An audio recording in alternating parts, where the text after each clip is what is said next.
قرآنً عربیًّا لتنذر ام القری، فرمایا محبوب یہ قرآن ہم چاہتے تو کسی زبان میں بھی نازل کر سکتے تھے، لیکن اس قرآن کو ہم نے عربی میں نازل کیا ہے۔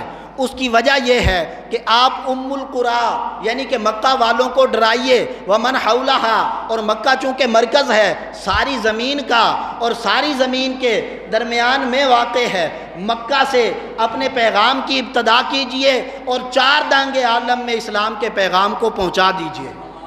تو قرآن نازل کرنے کا مقصد کیا تھا کہ پوری روئے زمین پر اسلام کے پیغام کو پہنچا دیا جائے، اسلام کا پیغام پیچھے نہ رہا جائے۔ اور اس پیغام کو پہنچانے کے لیے صحابہ نے اس حد تک کوشش کی اور اس حد تک گئے ہیں کہ جب روم فتح ہو گیا تھا اور ایک بھی شہر کسی اور کے تسلط میں نہیں تھا، اس وقت ایک صحابی نے اپنا گھوڑا بحیرہ روم میں ڈال دیا اور بحر روم میں اپنے گھوڑے کو ڈال کر سمندر کی لہریں اسے روکتی ہیں تو تلوار کے ساتھ لہروں کو کاٹتا ہوا آگے بڑھتا ہے۔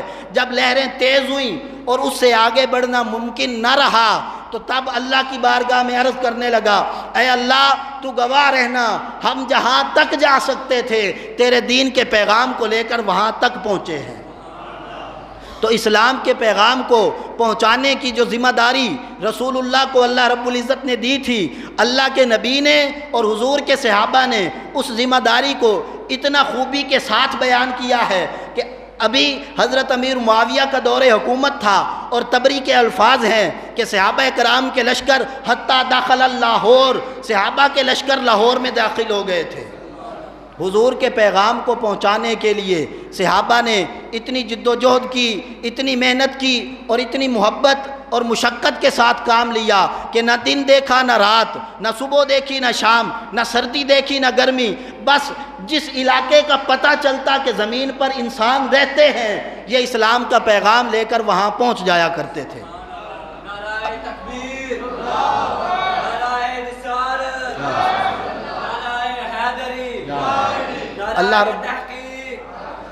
اللہ رب العزت نے اپنے محبوب کے دین کو جو رفعت اور بلندی دی اس میں ان ہستیوں کا جنہوں نے رسول اللہ کا ساتھ دیا بڑا کردار ہے۔ اگر حسین کرب و بلا میں شہید نہ ہوتے اسلام پھر بھی نہ بچتا، اور اگر ان تین خلفائے راشدین کی حکومت قائم نہ ہوتی تو اسلام پھر بھی نہ بچتا۔ دونوں چیزیں اپنی جگہ پر اہمیت کی حامل ہیں۔ اللہ رب العزت نے فرمایا محبوب آپ کو بھیجا ہے تاکہ آپ ام القری والوں کو ڈرائیں۔ ام القری مکہ کو کہتے ہیں۔ مکہ کو ام القری کہنے کی وجہ یہ ہے کہ دیکھیں ام کہتے ہیں ماں کو، ماں اصل ہوتی ہے، اس سے جو اولاد پیدا ہوتی ہے وہ اس کی فرع، اس کی شاخیں اور اس کی ٹہنیاں گنی جاتی ہیں۔ یہ مکہ ہے، یہ ساری روئے زمین کی ماں ہے۔ کیسے؟ جب طوفان نوح آیا تھا ساری روئے زمین پر پانی آ گیا تھا، پانی آنے کے بعد جب پانی خشک ہوا اور سب سے پہلا خطہ زمین اوپر ابھرا وہ شہر مکہ تھا جس سے سب سے پہلے پانی خشک ہوا اور وہ اوپر ابھرا، اسے شہر مکہ کہتے ہیں۔ تو اللہ نے فرمایا شہروں میں جو سب سے پہلے وجود میں آیا اسے ام القری کہتے ہیں، اور رسولوں میں جو سب سے پہلے رسول بنا اسے رسول امی کہتے ہیں۔ آپ اٹھائیں۔